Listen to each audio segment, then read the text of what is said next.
What's up? This is Kong from xfaders.com.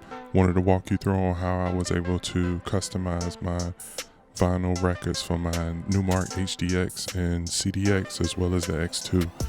Now on screen here are a few additional devices it should work with, specifically the Rane 12, but some of the other controllers that are mechanical, this process may work. I'm not sure if it will work as well on capacitive touch, but it may be something to try out in the future. Now, a couple of items that you'll need to complete this project is isopropyl alcohol, a microfiber rag, some scissors, X-Acto knife, or a rotary cutting tool, which is what I use for this project. I grabbed one of my Serato control vinyl that is kind of worn, so I felt like that would be a good item to use to test this out on. Speaking of the control vinyl, maybe a good idea to inspect it, make sure there's no major gashes or anything in it, because it'll definitely show up on the top cover of the vinyl. Also too, if you have any stickers or anything, any markings or anything on the vinyl, go ahead and remove them, because that will also show in the vinyl layover. Now to switch gears for a moment or two, I decided to use a piece of vinyl that I didn't really get too much play out of, and its playback quality is not that good. I went ahead and drilled the pilot holes for the Numark CDX and HDX. You need to do this process if it's required for any of your controllers prior to laying the vinyl on it. I ordered a 6-pack of 12 by 12 vinyl sheets. Make sure that they're self-adhesive and not the heat transfer version.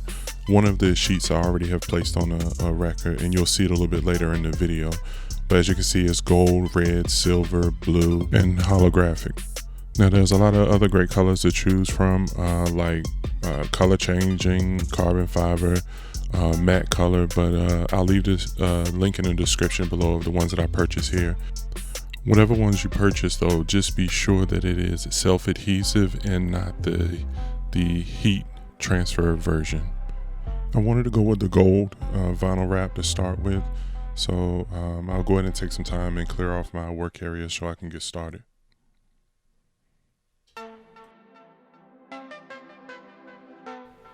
Go ahead and grab the alcohol in the microfiber rag and place a good amount of alcohol on the rag and wipe down the record.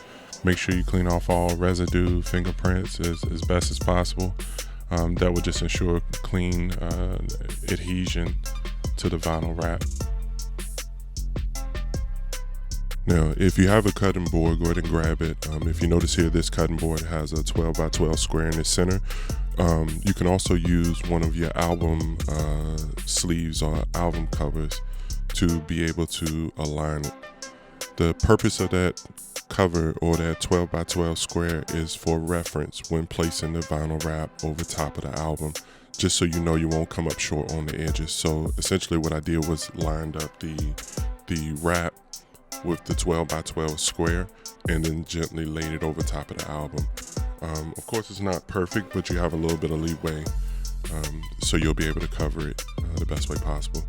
Now if you notice here, I'm attempting to push out the air bubbles, so you start from the center and push towards the outside of the vinyl. Apply light pressure at first to try and prevent creasing, but just continue to go around the record and do it. Now I used a rotary cutter. Just take your time and cut around the outside to remove the excess. You can also use an X-Acto knife, but I just found this way to be a little bit quicker.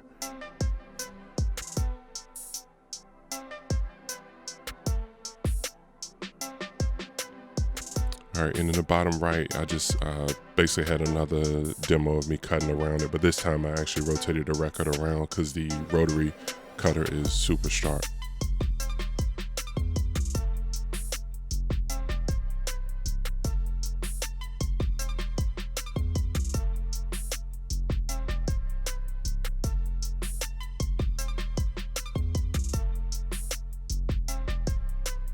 Now in this part here, just trim the edges. Make sure you do not pull. You need to have a clean cut on each one of those edges. And continuing just to push out the air bubbles and go along the outside of the record.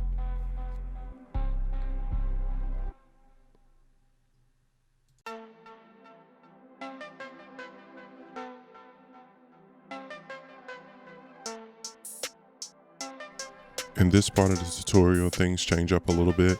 I'll walk you through on how I did it for the CDX as well as the HDX, but if you're using any of the other controllers, things will be a little bit different, but the idea is still the same. So once I placed the vinyl wrap record on the turntable, I trimmed around the spindle with the X-Acto knife. So just light pressure to make sure you don't scuff up the spindle, but it was just to trim the pieces around that area. Now in this part, I'm just clearing out the holes for the center cap that connects to the spindle in the record. So just take your time here and just sort of etch out those areas. If you need to see a clear picture of those holes, just press down firmly and it will show up on the top of the vinyl wrap.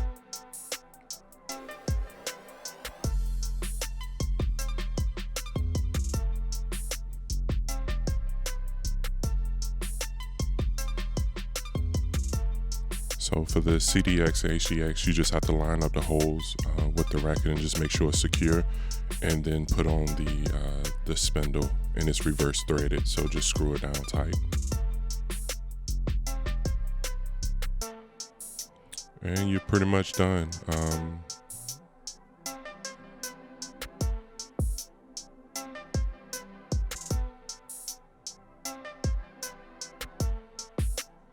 So the feel of it is pretty good.